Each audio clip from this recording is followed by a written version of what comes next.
Ne me faites pas rire. Ne nous fais pas rire.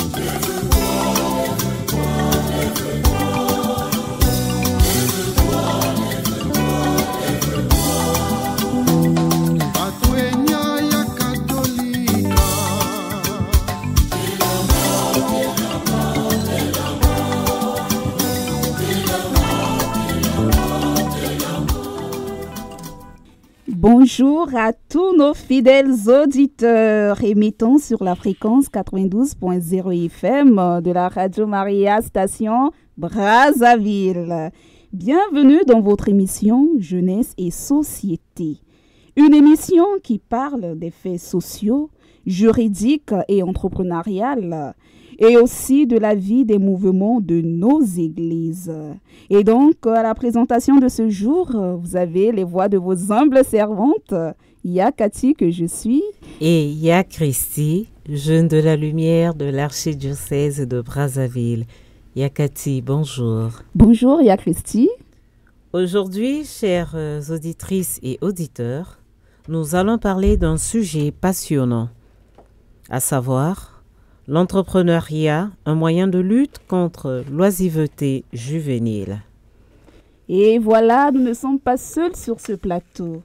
Nous avons le réel plaisir aujourd'hui d'être accompagnés sur ce plateau avec un invité très intéressant, à savoir Monsieur Silver Milando, co-associé du cabinet Milan Parker, entrepreneur dans le domaine du numérique et du management des entreprises, afin de discuter avec nous sur le sujet du jour qui n'est que l'entrepreneuriat.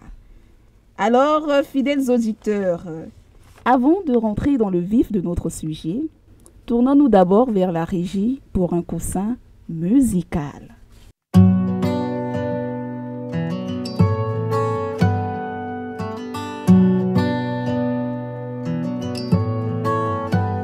Le jour se lève, la vie reprend, faut remplir la gamelle, mais tout en souriant.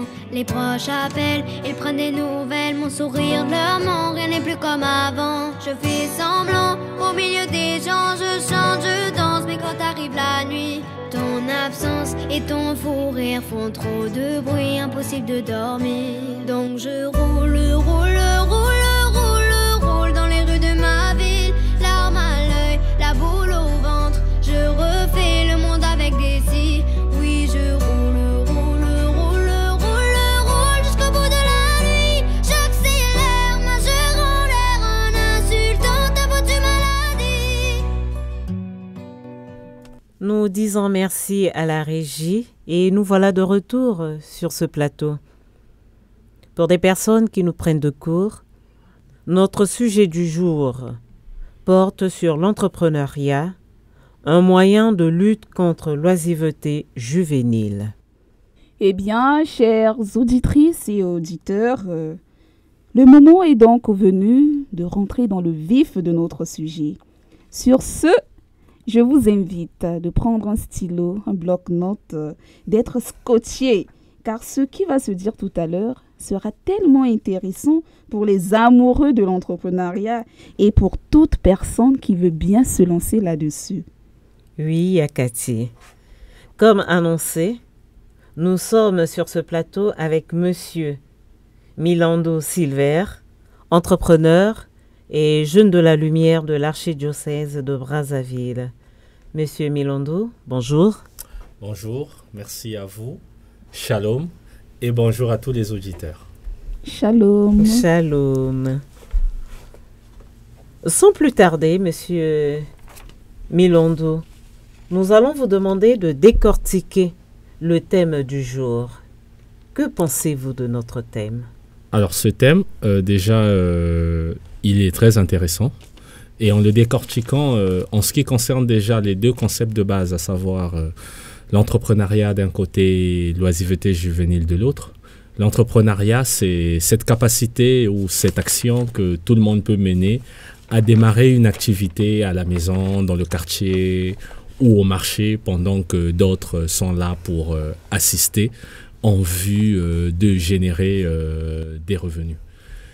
Et la loisiveté juvénile, c'est le problème d'aujourd'hui, cette action ou cette inaction des jeunes qui est orientée à cette façon d'être très passif en tout et pour tout, à ne pas penser au demain, à penser juste aujourd'hui ou à l'instant, sans se préoccuper de sa vie et de ce qu'on souhaite faire à l'avenir. Merci bien. Nous notons que l'entrepreneuriat, c'est entreprendre, c'est faire quelque chose. Et l'oisiveté juvénile, c'est l'inaction. Eh bien, nous poursuivons avec notre séance de questions et réponses. Comme deuxième question, Monsieur Silver Milando, dites-nous, comment matérialiser une idée d'entreprise avant de démarrer? Alors, merci encore une fois de plus à vous et chers auditeurs. J'espère que vous avez vos stylos, comme on l'a dit tout à l'heure, et vos blocs-notes. Matérialiser son idée d'entreprise revient déjà, dans le cas de l'entrepreneuriat, à ne pas le garder dans la tête. Chers jeunes, ne gardez pas ce que vous voulez entreprendre dans la tête. Il faudrait au premier pas commencer à l'écrire. L'écrire pour évaluer et mieux comprendre si réellement ce que vous voulez faire, si vous voulez vous lancer, c'est faisable dans le temps et évidemment aussi dans le milieu dans lequel nous sommes. Mais après cela, une fois que vous avez écrit, il faudrait par la suite peser sa concrétisation. En d'autres termes, essayer de voir de quoi j'ai besoin pour mettre sur pied cette affaire. L'argent, le matériel, les personnes, j'en passe, il faudrait l'évaluer. Il faudrait estimer combien il faudrait estimer quoi de ce qu'il faut. Et au troisième point, ce qui est très important aussi, même si j'ai eu à faire les deux premiers points, le troisième point, c'est vraiment de se rassurer que ce que je veux mettre sur le marché, ce que je veux réaliser comme activité entrepreneuriale, il y a des personnes qui seront en mesure, évidemment, par le besoin, de venir vers vous acheter ce qu'il faut acheter. Parce que si vous mettez la plus bonne affaire et qu'il n'y a pas des personnes qui s'intéressent ou encore il n'y a pas des personnes dont ils en ont besoin, ça ne sert à rien. Voilà. Eh bien, nous comprenons par là, concernant les étapes à suivre pour monter son entreprise, il y a premièrement écrire son idée de projet, afin que nous ne nous limitons pas seulement à l'idée. Et ensuite, connaître, évaluer les ressources nécessaires afin de mettre en place cette idée de projet. Et pour clôturer, il faudrait aussi bien connaître le besoin. Continuons avec les questions-réponses. Autre question? Monsieur Milando, mon projet peut être bien rédigé, financé aussi. Mais toutefois, mon entreprise ne prend pas de l'envol. Alors, quelles sont les erreurs à éviter dans l'entrepreneuriat? Alors, les erreurs qu'on peut éviter, chers auditeurs, c'est deux grandes qui rassemblent le reste. La première, c'est d'être moins vigilant. Surtout pour ceux qui sont dans l'entrepreneuriat, lorsque les eaux coulent très bien, ça peut prendre des années. Et on se dit que tout va bien. Il faut toujours être vigilant parce que la nature mettra toujours un test à votre business. Quelle que soit la durée, ça arrivera. Et pour certains, lorsque ça va très bien, ils se disent que bon, ça marche, j'ai de l'expérience, ça monte et tout. Voilà, il y a de l'imprudence. Et lorsqu'une situation arrive qui n'avait pas été prévue, on est même tenté de fermer et mettre la clé sous le paillasson. Le deuxième qu'il faudrait éviter, la deuxième erreur plutôt, c'est lorsqu'on veut se lancer, même si au fond de soi, on pense que l'activité va porter ses fruits au regard de tout ce qu'on a dit sur la question précédente, il est toujours nécessaire en fonction des réalités de chez nous et même ailleurs, de se rapprocher des personnes qui ont fait le chemin avant, pour les poser des questions, mais pourquoi pas aussi demander de l'aide afin qu'ils puissent nous accompagner. Parce que ces personnes, s'ils ont mis du temps ou s'ils sont des modèles pour nous, ils ont eu à commettre des erreurs pour lesquelles ils ont réussi à trouver des solutions. C'est pourquoi ils sont là.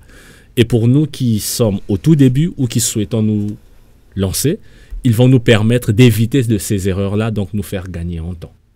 Merci bien, Monsieur Milando. Nous notons que dans les affaires, il faut être vigilant et se faire accompagner. Monsieur Silver Milandou, vous êtes co-associé du cabinet Milan Parker. Parlez-nous un peu de mots de votre cabinet. D'accord. Pour faire un résumé, nous avons les premiers services qui sont focalisés sur le conseil pour entreprises et particuliers en solutions de formation numérique et informatique aussi. Et de l'autre côté, nous avons la branche conseil, coaching et accompagnement dans l'entrepreneuriat et le management d'entreprise. Monsieur Silver Milando, quelle a été votre source de motivation pour lancer votre cabinet? Déjà, avant de lancer une affaire, il y a une interpellation. Et c'est cette interpellation qui nous suscite l'envie de démarrer une affaire. Et pour mon cas, c'est quand j'étais en année de master en tant qu'étudiant, où je constatais que les collègues, lorsqu'il fallait se préparer pour soutenir, avaient du mal à manipuler les outils. Ils devaient toujours aller vers les secrétariats pour tout faire de A à Z. Lors des soutenances, s'il fallait faire une présentation belle et en bonne et due forme, ils n'étaient pas en mesure de le faire. Il fallait utiliser le tableau pour évidemment décortiquer leur soutenance. C'est tous ces éléments qui ont motivé à ce que le cabinet, lorsqu'il se créait, c'était principalement pour régler des problèmes liés aux étudiants de Mariangouabi et d'autres, comme il y avait des établissements privés à côté.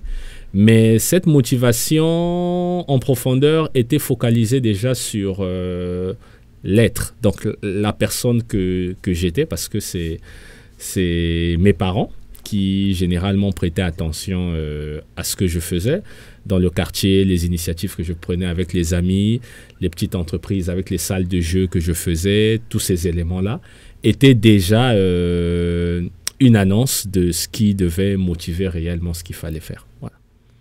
Merci bien. Donc, le manque vous a interpellé à la réalisation de quelque chose. Évidemment. Eh bien, l'entrepreneuriat, Monsieur Silver Milandou, est un défi. Je pense bien que dans votre parcours, vous avez rencontré bon nombre de difficultés. Quels ont été les obstacles que vous avez rencontrés pendant votre parcours?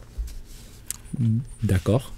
Il y a 3 grands obstacles. Je vais aller du plus simple au plus complexe, mais il reste toujours des obstacles. Le premier obstacle, ça a été le plus simple, la Covid-19.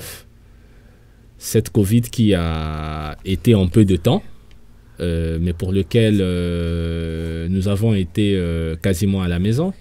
Le fait qu'on est resté à la maison, ce blackout, a fait qu'en ressortant, il fallait redéfinir les stratégies pour que le business reste en place, parce que vous savez que face à la difficulté, lorsqu'on est à la maison et qu'on sort, chacun se reposait des questions sur sa vie et on se rendait compte même que les services allaient plus sur ceux qui sont en ligne que ceux qui étaient en présentiel. C'est-à-dire que le fait qu'on était à la maison, tout le monde regardait maintenant Internet. Et c'est le marché d'Internet, toutes les offres qui pouvaient se faire depuis Internet, acheter, vendre, livrer et tout, qui avaient pris de l'ampleur. Et nous, lorsque nous étions plus dans le présentiel, parce que les clients doivent arriver sur place et tout, il fallait rebâtir des stratégies pour aussi voir dans quelle mesure faire une connexion avec ce nouveau marché. La deuxième difficulté, c'est celle de la ressource humaine. Parce que déjà, lorsque nous avons débuté sur près de 10 ans, ça n'a pas été les mêmes personnes, du simple fait que nous avons commencé, le personnel que nous recrutions était des étudiants, d'autres des finalistes, avec des ambitions personnelles. Et lorsqu'ils étaient prêts à réaliser ou concrétiser leurs ambitions, ça pouvait être voyager, trouver un emploi un peu plus stable. Ils s'en allaient et par rapport à cela, ça laissait un vide à l'entreprise et il fallait encore remplacer, reformer, restructurer. Et vous voyez que sur 10 ans, si à chaque 3 années, il y a des personnes qui partent et qu'il faut remplacer, pour la vision de la structure, c'était assez difficile. Et le dernier, qui est pour nous le plus grand, qui a même suscité qu'on ferme, ça a été la crise économique 2016, qui s'est répercutée en 2017, parce que à cette période, avec les réalités économiques, les populations se focalisaient principalement sur les priorités. Et les priorités, c'était les besoins de vie, manger, boire, dormir et autres. Se former, c'était plus intéressant. Suivre un accompagnement en entrepreneuriat avec la crise économique, vouloir encore entreprendre, c'est encore moins pratique. Et du coup, il fallait trouver des stratégies, ce qu'on appelle des services auxiliaires qui pouvaient permettre que la boutique reste ouverte en attendant que les services pour lesquels nous existions puissent se relancer et revenir à flot. Voilà. Eh bien, fidèles auditeurs, Monsieur Silver a rencontré beaucoup de difficultés. Cela peut être votre cas aussi. Mais ici est de noter que les difficultés doivent être une source pour avancer et chercher des voies et moyens pour s'en sortir. Fidèles auditeurs et auditrices, écoutons maintenant attentivement les témoignages de quelques personnes qui sont déjà dans l'entrepreneuriat. Monsieur Chris Audelin Kunga, enseignant entrepreneur, jeune de la lumière, âgé de 30 ans. J'exerce dans le domaine de la pâtisserie et mon entreprise s'appelle Audelin Cake. Nous répondons au 06 919 50 64, 06 919 50 64. Nous faisons tout type de gâteaux d'anniversaire, mariage et autres. J'ai commencé comme un rêve. Hein. Je faisais les gâteaux brioche et j'ai été motivé par faire un gâteau d'anniversaire pour moi-même et je l'ai fait une fois et après mes proches ont aimé. Et mon ami aussi de la fac, surtout c'est lui qui m'a vraiment beaucoup motivé, qui m'a dit de prendre au sérieux ce que je faisais car j'étais en train de faire ce que je faisais là était bien. Et c'est suite à ça que je me suis lancé et les difficultés ne manquent pas. J'ai rencontré pas mal de difficultés parce qu'au début, je n'avais aucun franc pour acheter les matériels. Je n'avais pas d'argent. Je travaillais archaïquement comme ça. Et je prenais chez un grand quelques matériels. Mais après, vous savez que quand la chose ne t'appartient pas, c'est compliqué. Donc après, j'ai résolu en trouvant pour moi-même. Et qu'est-ce que je peux conseiller à tous ceux qui veulent lancer leur entreprise? Je veux leur dire d'être focus, d'être figé, de croire en eux-mêmes et d'être déterminés. Surtout, il faudrait qu'ils aient un esprit de détermination. Car s'il y a la détermination, ils vont aller de l'avant. Mais s'ils ne sont pas déterminés et s'ils gèrent les critiques des autres, ils ne vont pas aller de l'avant et ils doivent croire en eux-mêmes, doivent être focus sur ce qu'ils vont faire. Et moi également, j'ai été critiqué aussi, mais je n'ai pas baissé les bras et j'ai continué à travailler et je continue aussi à travailler, à m'améliorer de jour en jour. Ils doivent accepter les critiques. Bonjour, je suis Last Ineba Monana, étudiante entrepreneur, jeune de la lumière de Brazzaville, âgée de 23 ans. J'exerce dans le domaine de la pâtisserie et le nom de l'entreprise est Jen Pâtisserie. Vous pouvez nous joindre au 06 586 26 55 ou le 06 460 61 13. Nous faisons différents types de gâteaux tels que les gâteaux d'anniversaire, les gâteaux de mariage, les cakes et les madeleines. Ce qui m'a vraiment motivé, c'est que quand je ne faisais que les gâteaux que je vendais à l'école ou que je partais déposer dans les différentes boutiques, on m'encourageait, on me félicitait et les gens appréciaient beaucoup le goût. Cela m'a motivé à aller suivre encore une formation en pâtisserie afin de plus m'améliorer et de m'approfondir. À la fin de cette formation, j'ai commencé à faire des gâteaux faits maison à la maison. Oui, j'ai rencontré plusieurs difficultés, surtout en matière de compétences, en matière de matériel, parce qu'au départ, je n'avais pas mon propre matériel. Je m'approvisionnais que de matériel, soit d'un ami ou de ma cousine qui est aussi dans le même domaine que moi. Et par la suite, j'ai pris une résolution, c'était de fournir plus d'efforts grâce à ce que je retrouvais comme bénéfice, j'économisais et j'ai réussi à avoir mon propre matériel et avec l'aide de mes sœurs aussi qui m'ont aidé, j'ai pu avoir mon propre matériel, j'ai pu m'améliorer et aujourd'hui encore la satisfaction de mes clients est un vrai bonheur. J'aimerais encourager ceux qui sont dans le même domaine que moi à les féliciter parce que c'est vraiment un domaine où quand c'est bien fait, eh bien c'est bien apprécié et il y a beaucoup d'amour.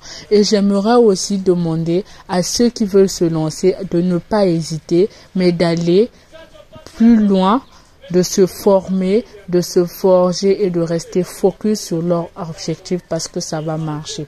Et par la suite, je vous demande de rester scotché sur la 92 Radio Maria. Merci.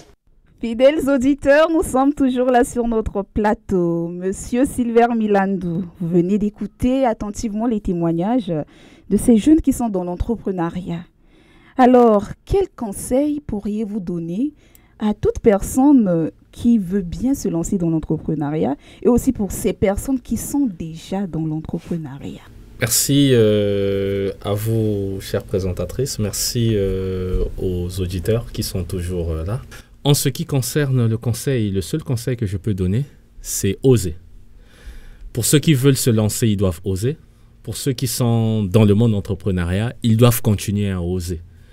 Et oser, c'est un mot, mais qui dit beaucoup de choses dans le concept entrepreneurial par mois. Oser, le O, c'est opportunité, le S, c'est stratégie, le E, c'est esprit entrepreneurial et le R, c'est réussir. Si l'on suit ce schéma, dès que nous sommes à l'esprit entrepreneurial, tout ce qu'ils ont dit, je suis d'accord avec eux, il faut être focus, la volonté, la détermination, l'amour, tous ces éléments-là, c'est l'esprit entrepreneurial, la persévérance et tout ce qui va avec. Dès que vous arrivez à ce point-là, ben, la réussite est garantie. Elle arrivera toujours, quelle que soit la durée, et elle arrivera toujours. Merci. Et comment peut-on faire pour vous joindre, pour vous contacter? Alors, de manière plus simple, nous sommes basés à Brazzaville, à Brazzaville au rond-point Mungali. À Pointe-Noire, nous sommes à Siafoumou. Mais personnellement, si il faudrait m'avoir pour des conseils, vous avez mon numéro WhatsApp au 04 407 63 63. 04 407 63 63.